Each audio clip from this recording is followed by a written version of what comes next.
Hello and welcome back to the Charles Squared podcast. My name is Charlie Mason.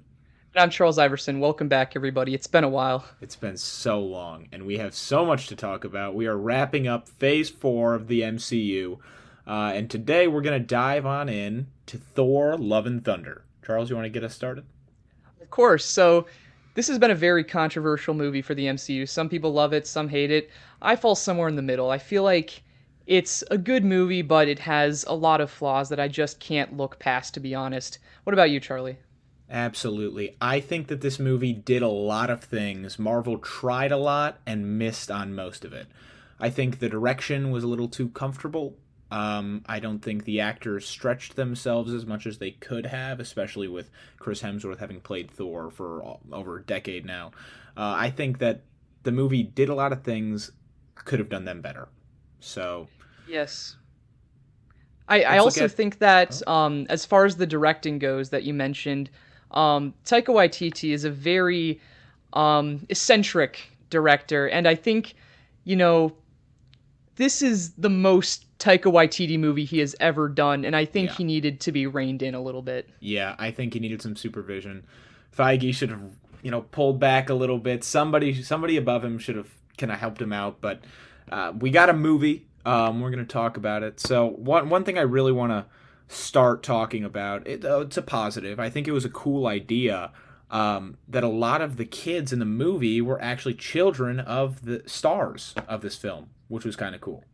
Yes, I actually found that out shortly after I watched the movie.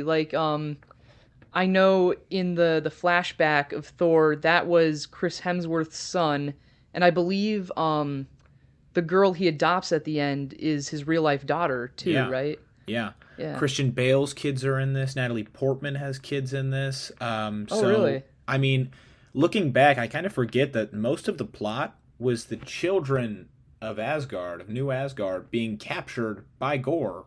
I feel like that was such a big part of the movie that I kind of blocked out because it didn't seem that important to the MCU.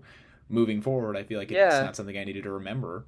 But yeah, Yeah, but honestly, like at the end, we kind of see hints that like these kids may be important to the future. Like you see Heimdall's kid is training with Sif, I think, and then obviously Gore's child is trained by Thor himself. So right. she's definitely going to be important going forward. It's going to be an interesting journey, especially with the Thor saga. We see Thor's going to be returning with another film of his own. So Yeah, that actually hopefully, shocked me because I felt yeah, like this movie pretty much completed his story. I really am curious to see what they do. I think they're going to move him more into parenthood, which is going to be a funny. We got a little bit of that at the end, but I think we're going to get a lot more of it coming back. One thing I do think that we need to talk about is the love story between Jane and Thor that we all wanted, but after watching it, second guessed. You know? Yeah, I mean, I gotta be honest, that part of the movie is not the main thing I have a problem with. Well, okay, I really liked the part where they showed the flashback of their relationship and how they broke up, and I liked how Thor made like Mjolnir promise to always protect Jane, and that's sort of like what powered her up. So I thought that was really cool. I did think though towards the middle of the movie, like they sort of rushed back into their relationship. That could have been developed a little better. And I also have some thoughts on how that could have related better to the ending, but we could get to that later. So Right. what did All you right. think about it? I definitely thought that they rushed it a little bit too much. At Thor, when they were like, "Oh, how long has it been? Like 3 years?" And Thor like gave the exact date, and it was well over 6 years, right? It was like 8 years or something like that, Right, yeah, because of the blip. right? Because oh yeah, oh my goodness, yeah. So it's really been a while for these two. That Yeah. flashback was nice, but the fact that, and I'm gonna bring this up later, the fact that the movie was so short, I feel like this love Yeah. plot was really forced. They gave us that little bit about Jane and Thor, the flashback, just to kind of connect us back with what happened between Dark World and Love and Thunder. We had the Ragnarok in there, which kind of, forgot about Jane for a little bit, put her on the Yeah. back burner. But I was a fan of Jane coming back. just not in the way that she did. I think that this cancer plot that they created was a little, I don't want to say, I keep using the word forced, but I feel like they were pulling at strings that weren't there, you know? I kind of feel that because we haven't seen her for a while, so it's kind of hard to, you know, feel bad for her because Exactly. of that. Right. I mean, I don't know if that's necessarily like um, Taika Waititi's fault or like Natalie Portman's fault, but it's really hard when you haven't seen that character in a long time, and meanwhile Thor's been appearing in a lot of other stuff. Right. We've gotten a lot of Thor, not a lot of Jane. So yeah, I understand what you're saying. It was hard to feel bad for somebody that we felt so disconnected from for so Right. long. And something else I'll add is that the way that they told the story of Jane's illness, and her and Thor, reuniting was kind of cheesy, which is another special of this director is kind of making things, Yeah. making a pun out of things, making it funny. Right. But Korg telling the children the story of Thor, Yeah. like the Viking, the space hmm Viking, I think kind of was a big, I don't know, it ruined a lot of the film for me. I don't know. I think it was sort of weird to use Korg as like a storytelling device throughout this movie, especially since he was just introduced in the last movie. Um, but I mean, I don't know. I kind of like the cheesiness to a certain extent.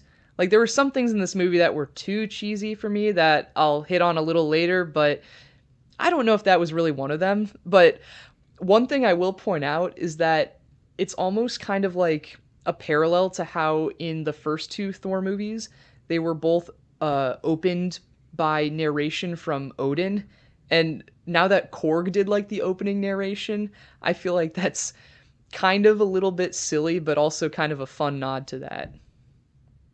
Right, right. Definitely some parallelism between the films. Um, I understand. Yeah, he did a good job with the narration for, I mean, some of the parts. I went into the movie expecting Thor, the hero that we all know and love, to die in battle or to Yeah. lose somebody, which we lost. We lost Jane, but did we lose Jane? We'll talk about that in a second. But I expected to come in there and cry. I thought it was going to be a super emotional movie. I thought the Guardians of the Galaxy were going to play a lot bigger part than they did. I think Yeah, it's me another too. example of Marvel cutting trailers that excite us for the wrong reasons and then ultimately disappoint fans. Oh yeah. That's definitely what they were trying to do. Well, they weren't trying to disappoint fans, but they wanted us to get hyped that the Guardians of the Galaxy were in it. Um but I'm pretty sure originally Guardians of the Galaxy Volume 3 was supposed to come before this movie, so maybe Guardians of the Galaxy barely being in it had something to do with that. I'm not sure. Okay, that could be it. Yeah. Again, with COVID-19 and all these reshoots and the passing of Chadwick Boseman, I think it's going to be, I don't know. I think this phase 4 was kind of doomed to, hit some Yeah. hiccups there ever here and there, but Well, it's also like Avengers Infinity War and Avengers Endgame were massive. yeah. It was the climax of the MCU as we know it, and having to move past that and tell new stories is no easy feat. So I think what a lot of Phase 4 was them trying to restart and try new things. And some of it worked, some of it didn't. And I'm okay with that. I didn't think Phase 4 was necessarily a failure, but it definitely was not as clean as the first three Yeah. phases. I think that what Marvel is trying to do is kind of set a new tone for the future of the MCU, and in order to do that, they have to test things out. That's what they did with Multiverse of Madness. That's what I think they did with Love and Thunder.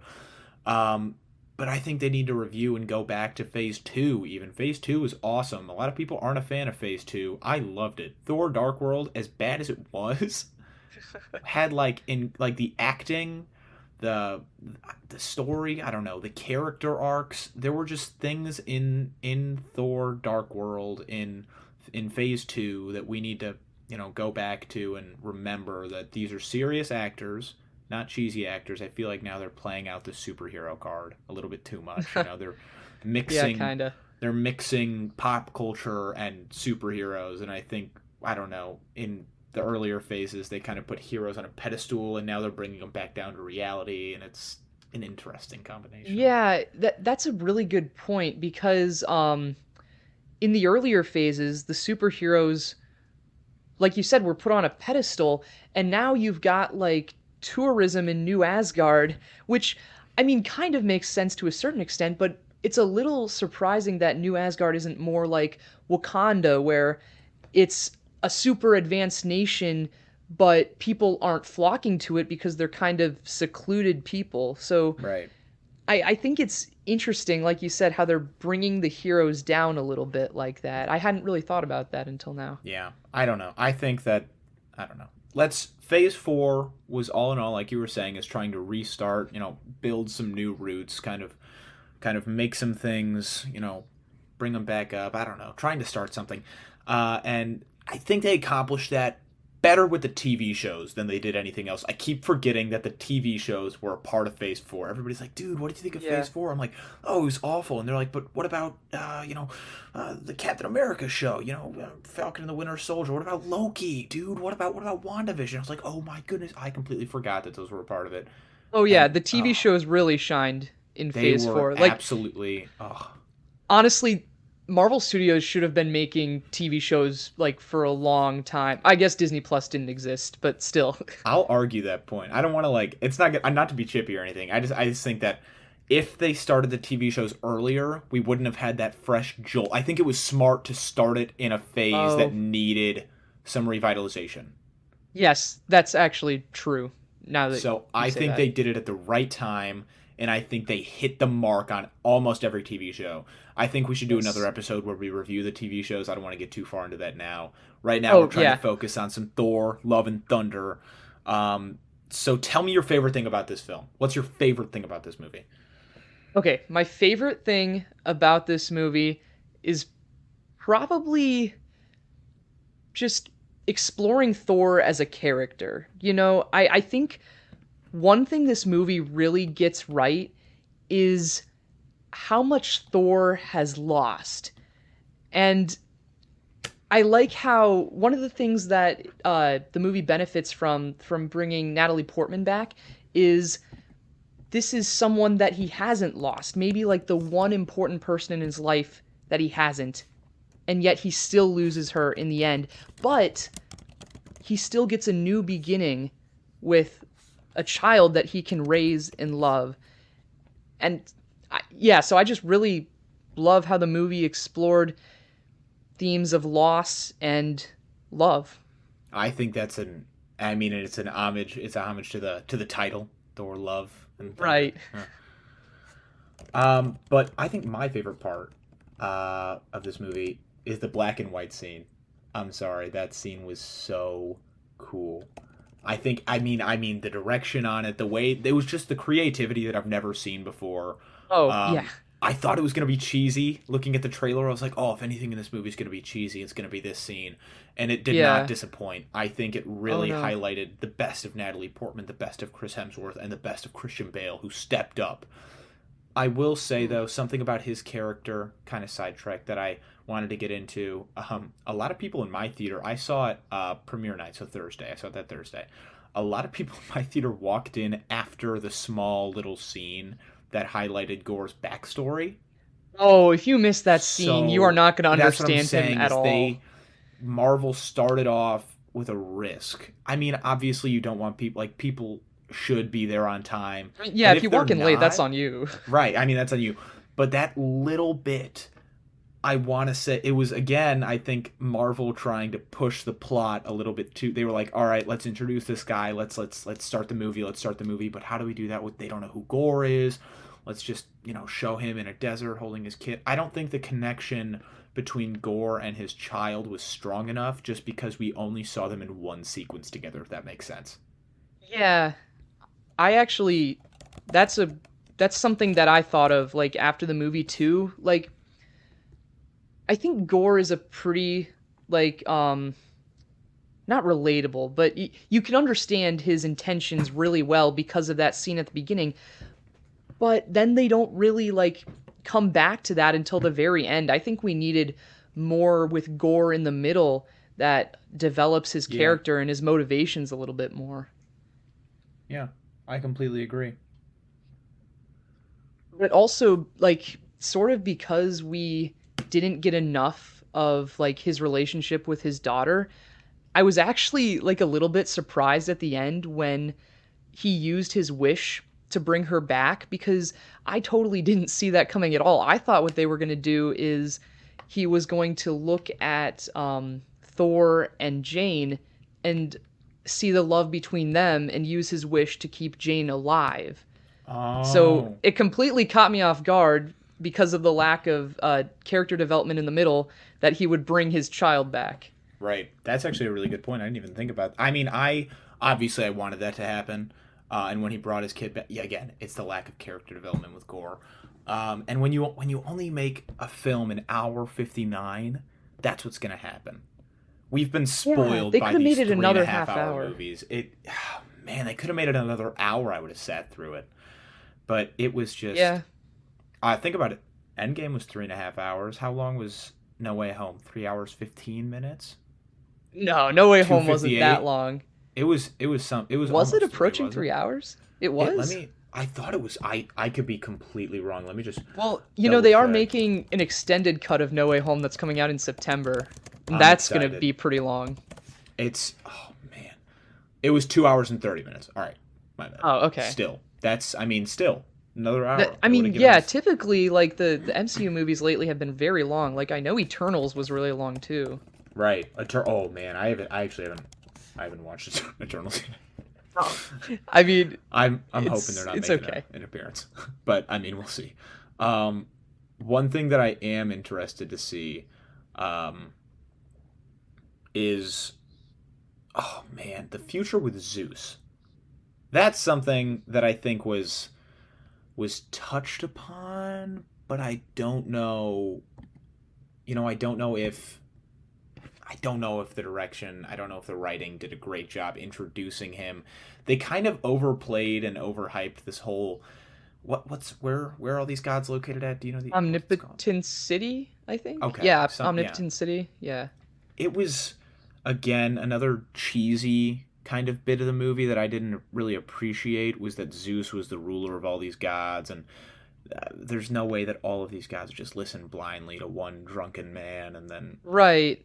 And I know you haven't seen Eternals, but like it also contradicts some of that because in Eternals, the Celestials are like portrayed as these all-powerful god beings, and now in Love and Thunder we find out they just listen to Zeus. Like super upsetting, that yeah.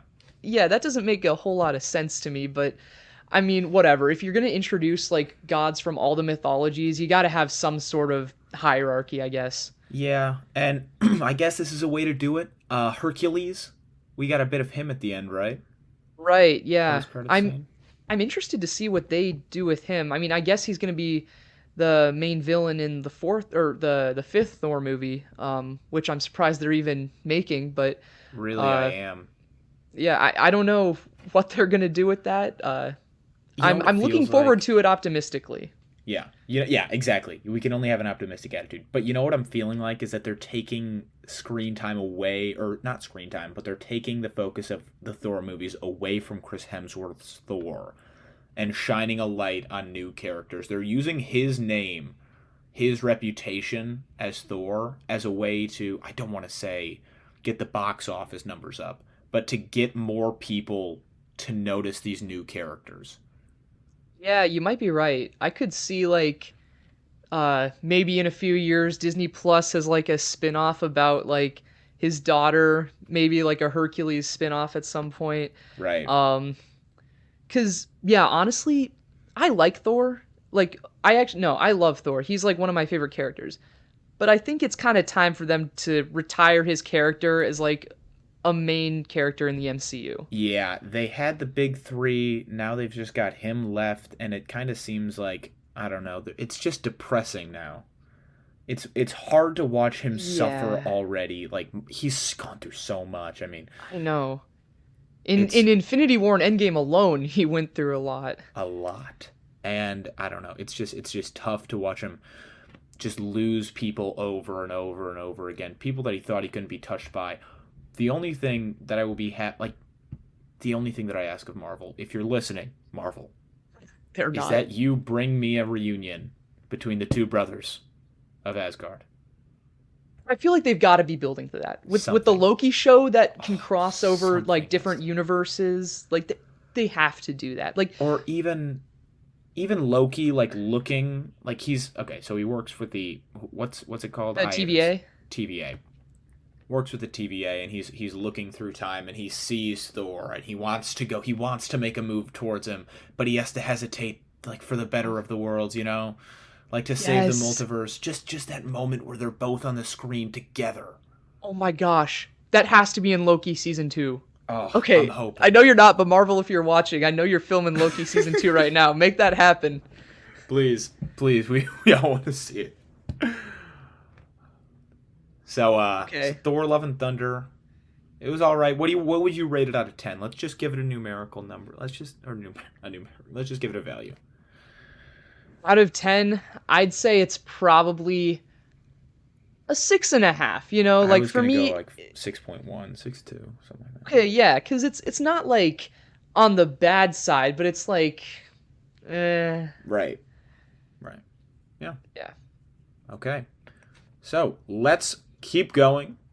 Knock off a couple more things. We have a bunch of MCU Phase 5 and 6 projects that Marvel graciously released to us this week that we absolutely need to discuss. So I'm going to run through the list really quickly, and then Charles and I are going to give our rankings, what we're most excited about, and why we put these projects in the order that we did. So, coming up first, well, I don't know if these are in release date order, but They're more or less in order. And here we go. this, for reference, this is phase 5 and 6 put together. Yeah, so this is both of them. Ant-Man and the Wasp, Quantum Mania, Secret Invasion, Echo, Guardians of the Galaxy Volume 3, Loki Season 2, The Marvels, Blade, Ironheart, Agatha, Coven of Chaos, Daredevil, Born Again, Captain America, New World Order, The Thunderbolts, Fantastic Four, Avengers the Kang Dynasty, and Avengers Secret Wars. Charles, you want to start us off with your rankings? Sure, so in the number 1 spot, I put Guardians of the Galaxy Volume 3, mostly because I've been anticipating that movie for so long. It got canceled at one point, then they announced it again, and it got delayed a bunch. So I'm just super excited for that one. At number 2, I have Ant-Man and the Wasp: Quantumania. I'm a big fan of the first two Ant-Man movies. I think Paul Rudd is just so funny, and I'm excited to see what they do with that because Kang is also going to be in that, and he's going to be a huge character going forward. Um, then at the number 3 spot, I put Avengers: The Kang Dynasty, because this seems like it's going to be like the Infinity War of this new multiverse saga, and Kang is finally going to be revealed as the big villain behind it all. So I'm very excited for that. Then at number 4, I put Loki Season 2 because Season 1 was pretty awesome, and I'm just excited for Season 2. And it'll also forward the multiverse plot more. At the number 5 spot, I put Avengers Secret Wars, just because, it's going to be like the part 2 to the Kang Dynasty, I guess, and it's another Avengers movie, and I love the team ups. Who doesn't? So I'm very excited for that. Then at number 6, I put The Marvels because I don't think the first Captain Marvel was necessarily the greatest movie, but I think her character has a lot of potential, and I'm also excited to see more of Miss Marvel, even though her solo series was kind of mid. Then at number 7, I put Blade just because I haven't seen the original Blade movies. I don't know too much about the character, but I know he's a vampire slayer who's also like half vampire, and that sounds super interesting to me. Yeah, it does. Yeah. Uh, they started filming that recently, apparently. Huh. At number 8, I put Fantastic Four because We haven't really gotten a good Fantastic Four movie yet. Actually, the original one is sort of okay, but other than that, I'm just excited to see a good Fantastic Four movie. I'm assuming it's going to be good. Maybe it won't be.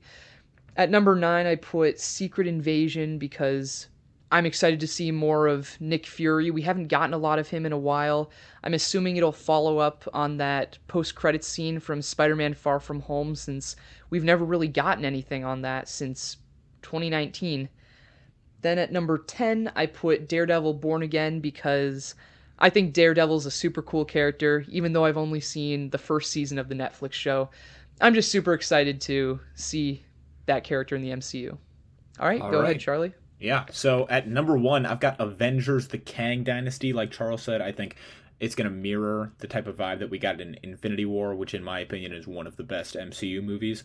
I Oh, think for it's going to sure. I think it's going to show all of the heroes in their respective worlds kind of figuring out and interacting with Kang in their own way. And I'm super excited for that. I'm excited to see him in Secret Wars as they come together, which will inevitably, I think, happen. But I'm also excited to see how they all handle Kang in their own way with their own armies in their own worlds kind of. So I think that'll be really cool to watch. Yeah. At number 2, I've got Loki Season 2. Like I just said, I was super hyped. I just want something between Thor and Loki. I think Loki was my favorite TV show of all the TV shows. I was super impressed with the TVA, with the character arc. Owen Wilson stepping up in his role.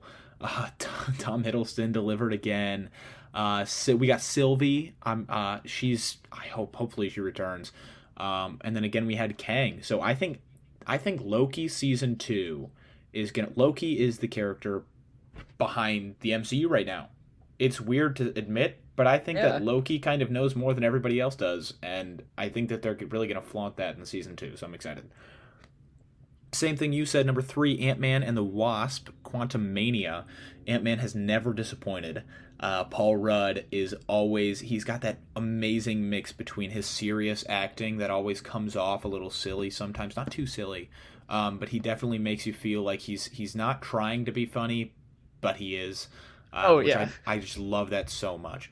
And I think, like you said, Kang's going to be in this. It's going to be really funny to watch, Paul Rudd's one-liners, throw him against the wall, see what sticks, and see how Kang reacts. So I think it's going to be really funny. Avengers Secret Wars, I think, is going to be a really emotional film.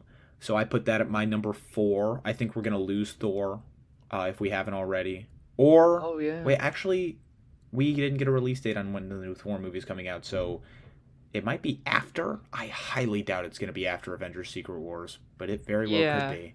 They'd be I, stretching that Thor I, franchise thin. yeah, I do not see how much more they can get out of Thor after this whole Phase 5 and 6 wraps. So I believe Thor's going to bow out. We might see the end of Ant-Man. We might see the end of an era.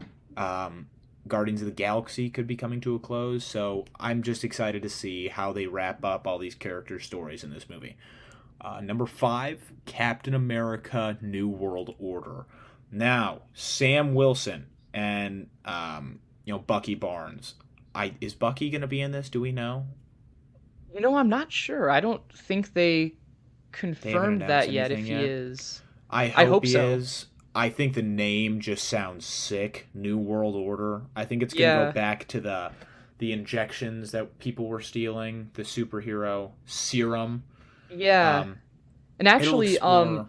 New World Order was also the name of one of the episodes of Falcon and the Winter Soldier, I believe. Really, Yeah, I think so. I think you're right. I think I remember that episode 5 or something like that. Yeah, I think I Yeah, do. so it'll Yeah. probably tie into that a Right, lot. and I think that show was interesting. It definitely touched on how people handled the blip, how the world kind of how Earth works. We haven't seen a whole lot about Earth, and so now we're going to see a lot about Earth in this movie, I think. Right. And America, Captain America, New World Order. So it'll be interesting. I think it'll cover some bigger social issues, and have kind of like a really nice. I don't know. I think it's going to have a story that'll touch a lot of people. Number 6, Guardians of the Galaxy Volume 3, like Charles has been saying. I've been anticipating this movie for a long time. I don't know if they confirmed the holiday special. Did they say they were Yes, going to they do that? did. It's I think it's coming out this year. Okay, well, I don't know what that's going to be about. I'm excited to see it, but I think that Guardians of the Galaxy has disappointed me in the recent past, as in Thor Love and Thunder, in terms of the dynamic between the group. It's definitely not the same. Yeah. I know that Gamora is going to be a part of it one way or another. We're going to get her back, even though it's not going to be the real. They released a trailer, right? Or a teaser?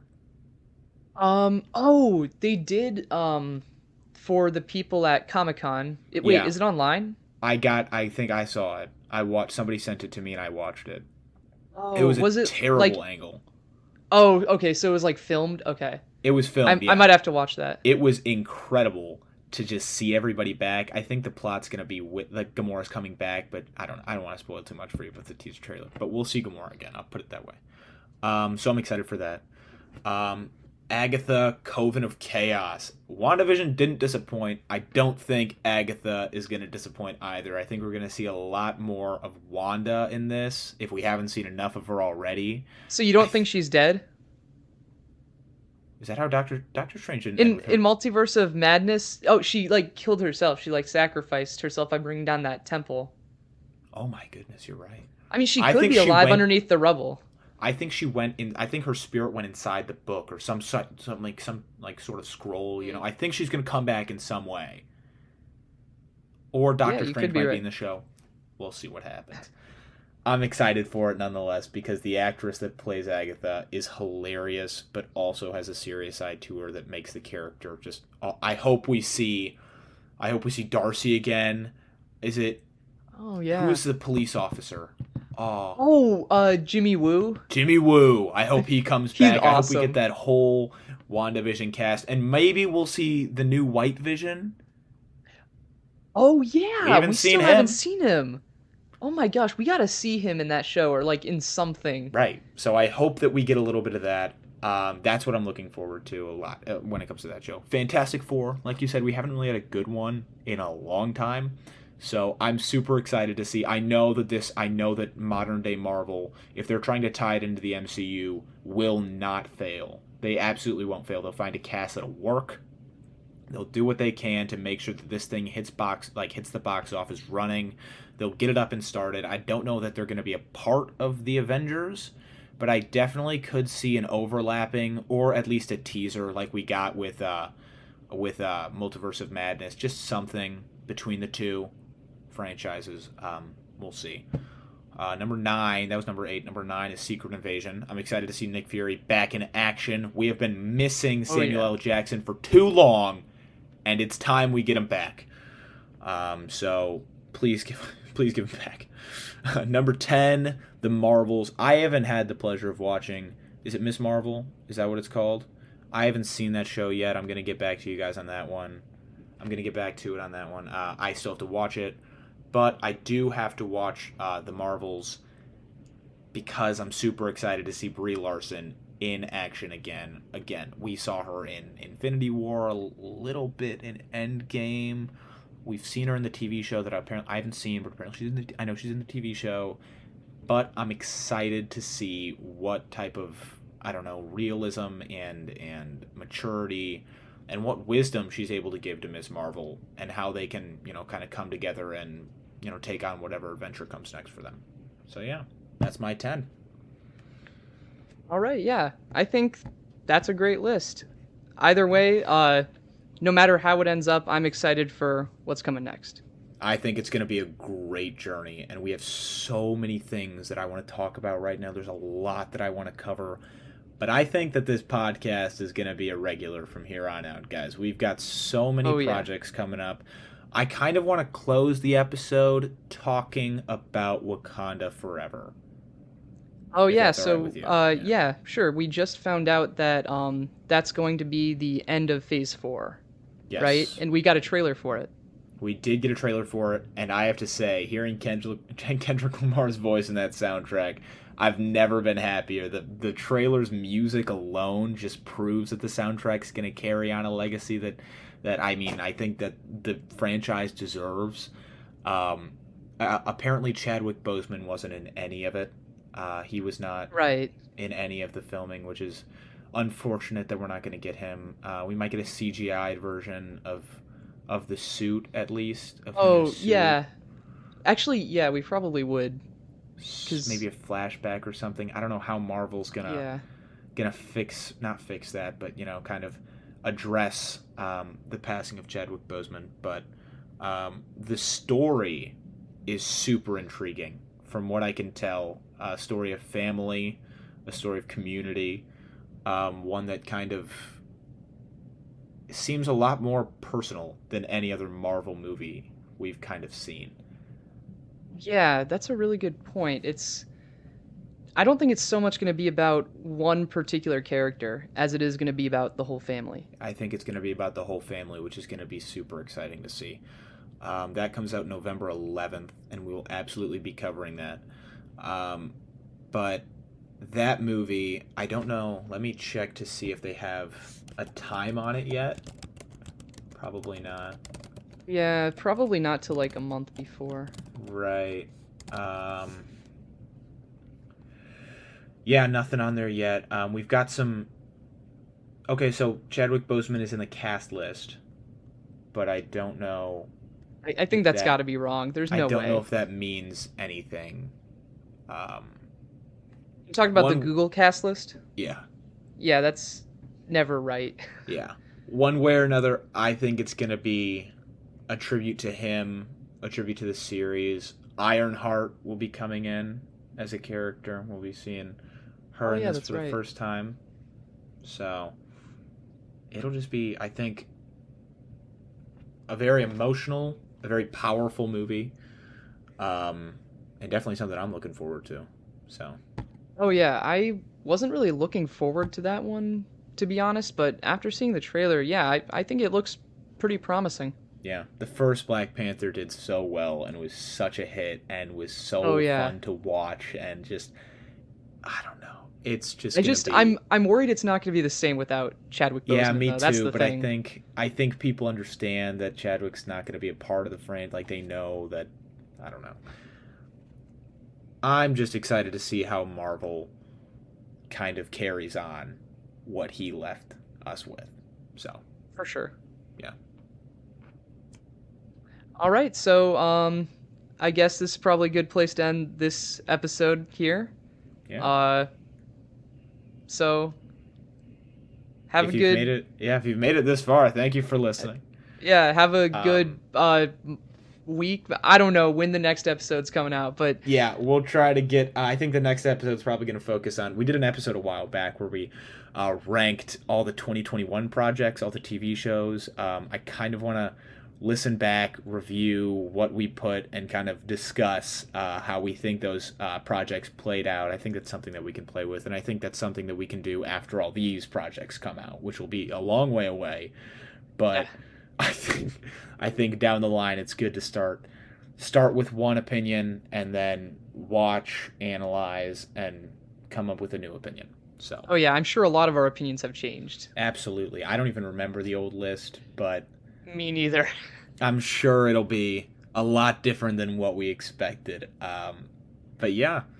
So Thor: Love and Thunder wrapped. We have Wakanda Forever coming out November 11th.